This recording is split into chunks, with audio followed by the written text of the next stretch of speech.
I wanted to keep going, and so as I've found all these different kinds of relationships that we have, the myriad diverse, interactions that we experience in life from childhood through old age, I found that all of our relationships are going to fall into one of three broad categories. And those are Okay, good. Okay. our giving, receiving, and reciprocal relationships. And Giving, so, receiving, and reciprocal. right. Excellent. And I think, you're welcome to challenge me, but if you can think of any kind of relationship that doesn't fall into one of those three categories, feel free to share it with me. Even a year later, email me, "Hey Taylor, what about this one?" I'm happy to expand, because I'm always learning and growing. But so from Right. what I found, everybody is going to fit into one of three categories. And so let's give, some examples. I'll define giving, receiving, and reciprocal. Yeah. Yes. Examples of giving relationships are the ones where we show up as the primary giver. The first initiated action is us giving. And so that's going to be relationships that we have with anyone that we are teaching or mentoring or coaching, children that we're raising or looking after or babysitting. And that's also going to extend, beyond our human relationships to, plants and animals, our pets, and if we don't have pets, even if you have a bird feeder outside, then, that's, a giving relationship. As I speak to And you, I have plants to the yeah. left of me and a dog to the right.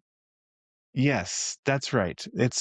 Our lives are richer for it. Yes. So, and of course, everyone says, well, I receive more than I give. It's so much the way it is, with whether you're cultivating your flowers or your vegetables or your pets, and this is true that every relationship has some sort of energetic, exchange. There's always a giving and a receiving of all of our relationships. But for the sake of categorizing, because once you can identify, you can then measure and quantify, and that helps us plan our life. So for the sake of identifying, it's a giving relationship at the face of it. Yes. And then what happens after that, that's just the magic of being alive and being human. But Right. at first, there are giving relationships. So a reciprocal relationship is one like you and I are having right now, where we are peers, are standing on equal footings. We're having a conversation.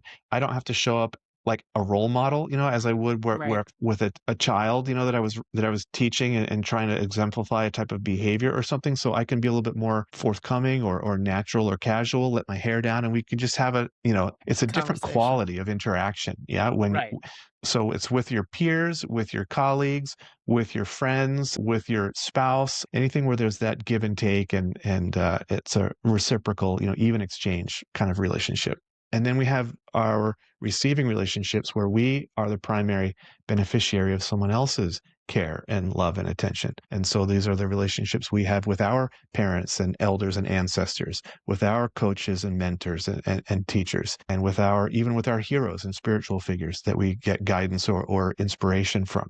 Anyone who's going to support us and remind us to show up, as ourselves, or be our best self, or reach into our possibility and into our potential. And, we all need some balance of all three kinds of relationship to have a well-rounded, rich, diverse life, a full life, a buffet life, where you've had a little sample of it all. You want to have all three kinds.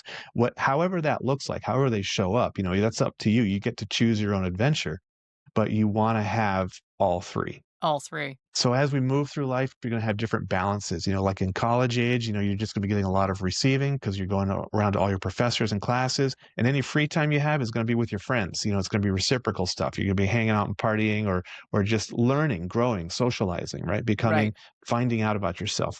Not a lot of giving relationships in that time period. Usually, some people do, but predominantly it's a very, but then shortly after, people, they move on, they get a house, they start a family, and now they've got young children, and it's like giving, giving, giving, giving Giving. Yes. 24/7, right? Yes. And people are like, "Oh my God, if I could just get 1 hour a week of quality reciprocal time with a friend, so I can have some adult talk, it'd just be, oh, thank you so much." So, as we go through life, we're going to experience different balances, but over the full scope of life, you want to have a good, healthy mix, right? So, as an architect, you know, I found what would it look like, knowing that this is the single biggest predictor of happiness and, statistically life expectancy, Right. quality relationships and connections. How can I build it into the bones of our homes, so that it's not just shelter, but it's actually helping us not just survive, but thrive. I said, okay, we want to have opportunities for giving, receiving, and reciprocal relationships in every home. And then, I started taking it a little bit deeper, one step further, and I thought, what would it look like if we had opportunities for all three kinds of relationship, not just in the home, but in every room of your home? Oh, wow. Okay. How would that All right. what kind of opportunities would that open up for you? What sort of Uh-huh. ripple effect would that send out into your life, into the world when you step forth?